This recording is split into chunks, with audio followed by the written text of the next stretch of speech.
Thank you very much, Professor James, and thank you to the conference for inviting WHO to be here with us. So greetings from the World Health Organization European team who works on diet and non-communicable diseases, especially from the head of our office, Dr. Joao Breda, who will join you tomorrow evening after a meeting that he's organizing today. So yes, this is the topic that the scientific committee asked me to talk about, health workforce for better nutrition. As you can imagine, that's a very broad topic, so I didn't tell them, but I'm going to focus mainly on primary healthcare aspect, the workforce in primary healthcare aspect to promote a healthier diet. So with that focus, I'll try to share the WHO perspective and what we would expect from scientists to promote this agenda. Okay, good.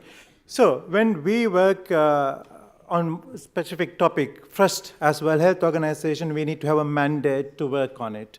So what's our mandate to promote diet in Europe is the European Food and Nutrition Action Plan.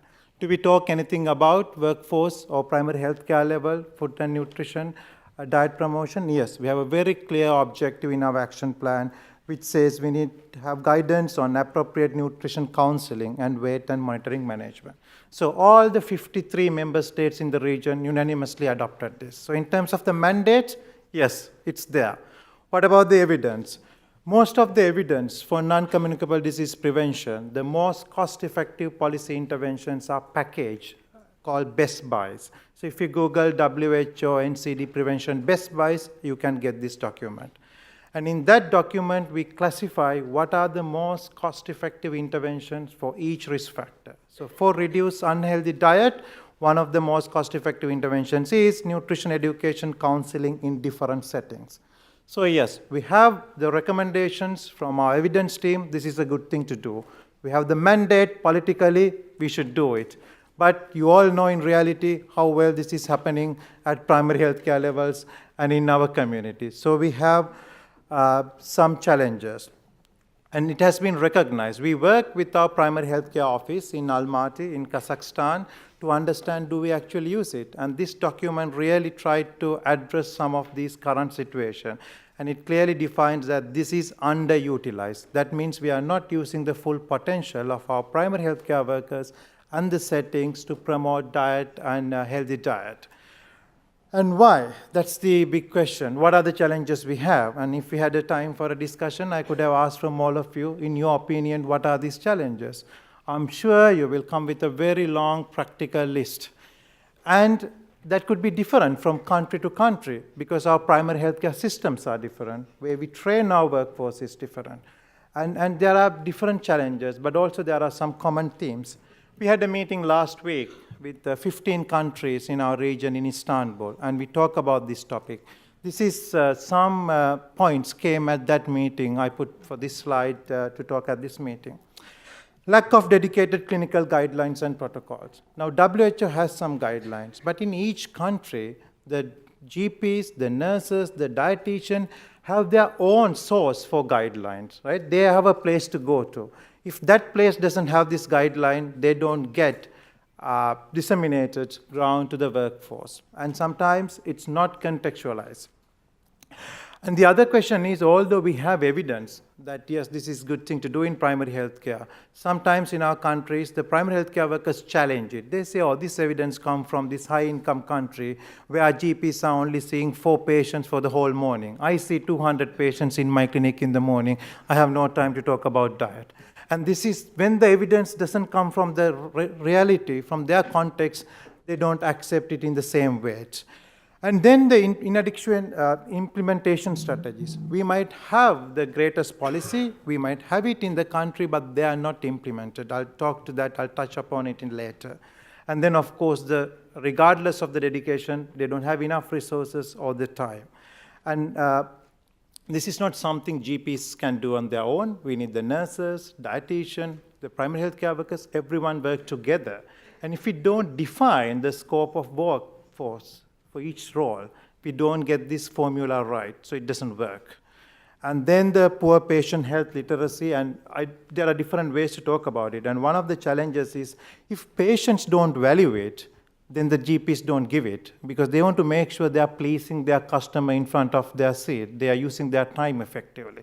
So it's a two-way thing. It's one way is to train our workforce, put all our policies, at the same time improving the health literacy and creating this value from our population as well. So in terms of going forward, we try to understand what are some of the key issues we have in our region.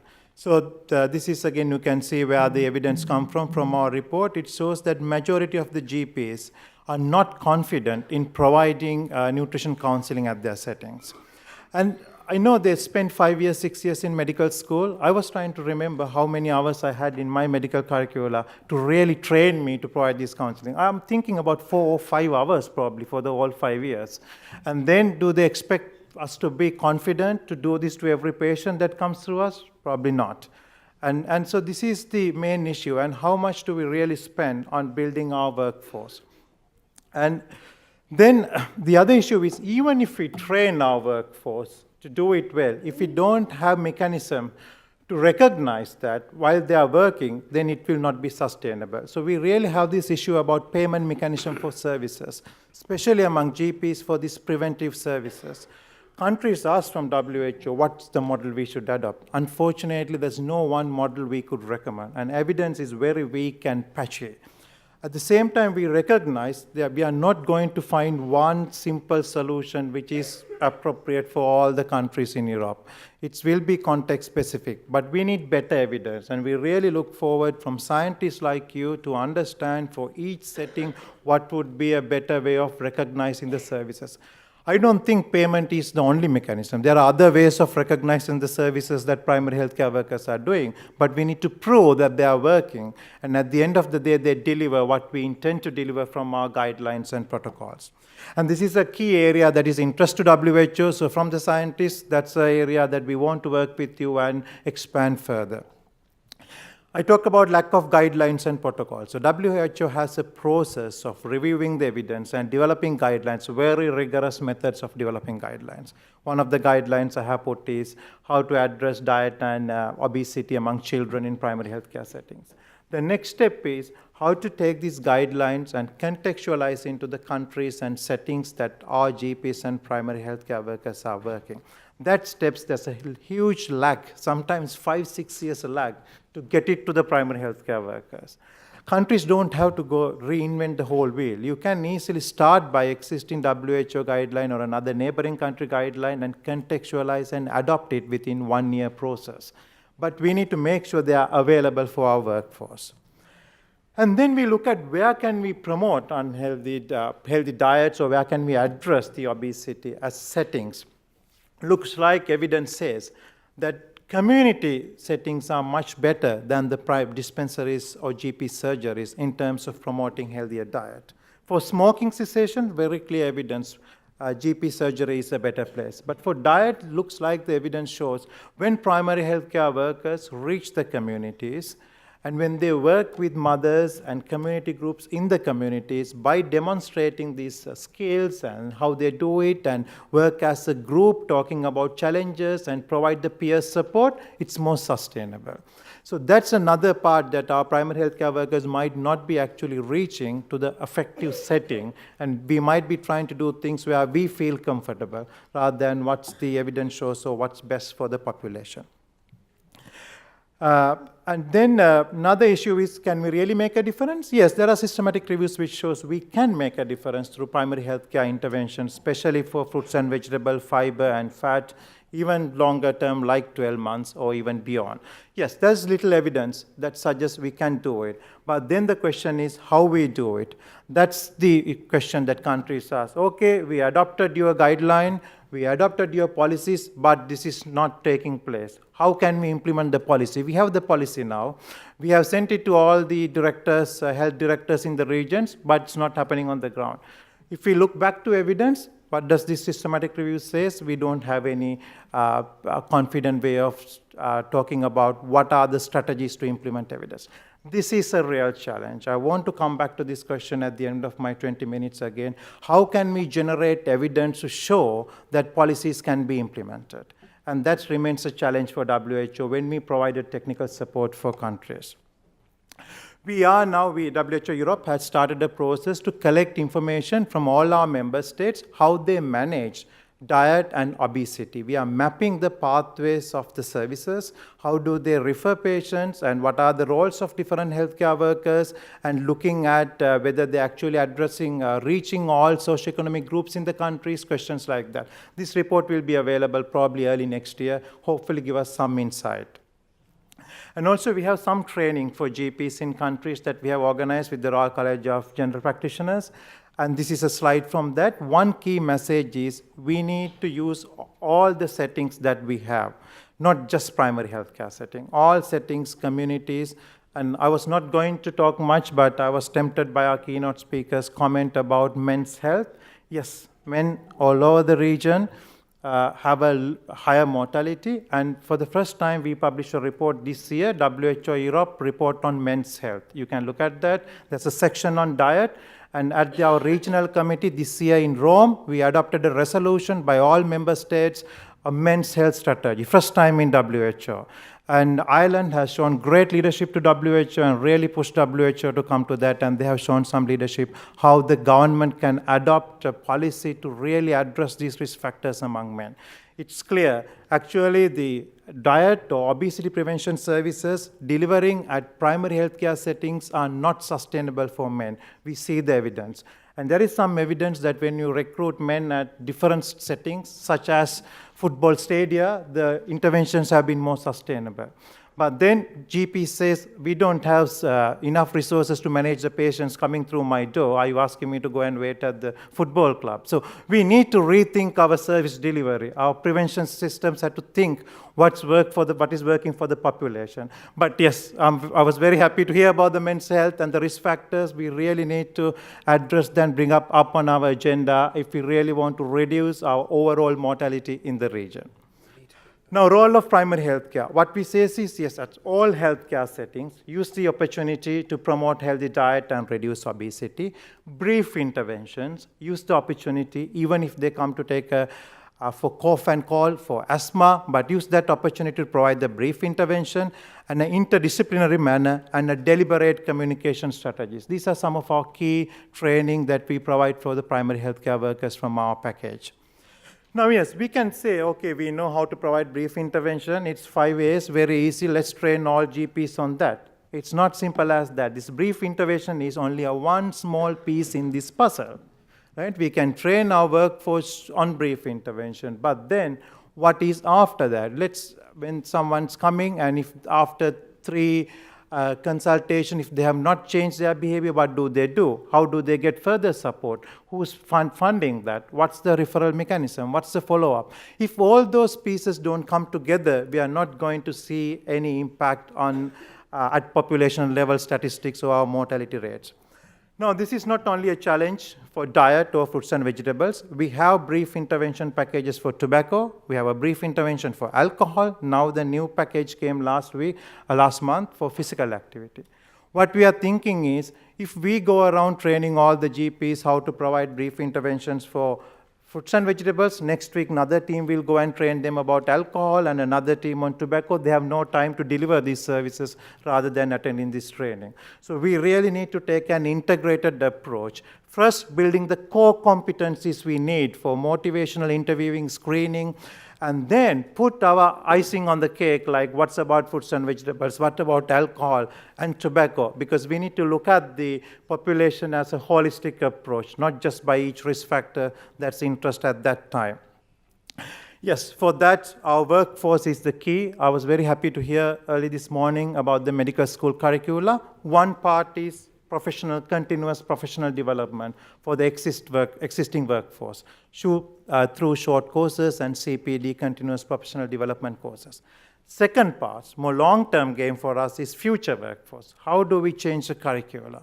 And in each country, there's a recognized body to accredit medical curricula. And it's their role to really make sure.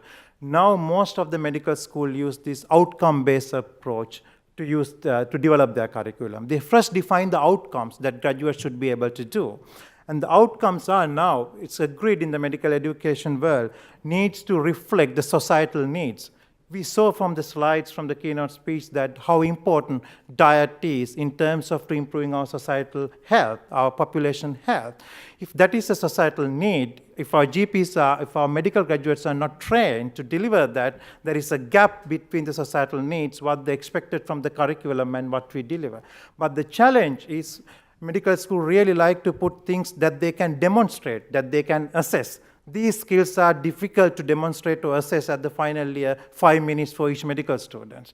Oh, we recognize the challenge, but we really need to push the medical councils to deliver what public health need, what health needs from the medical schools.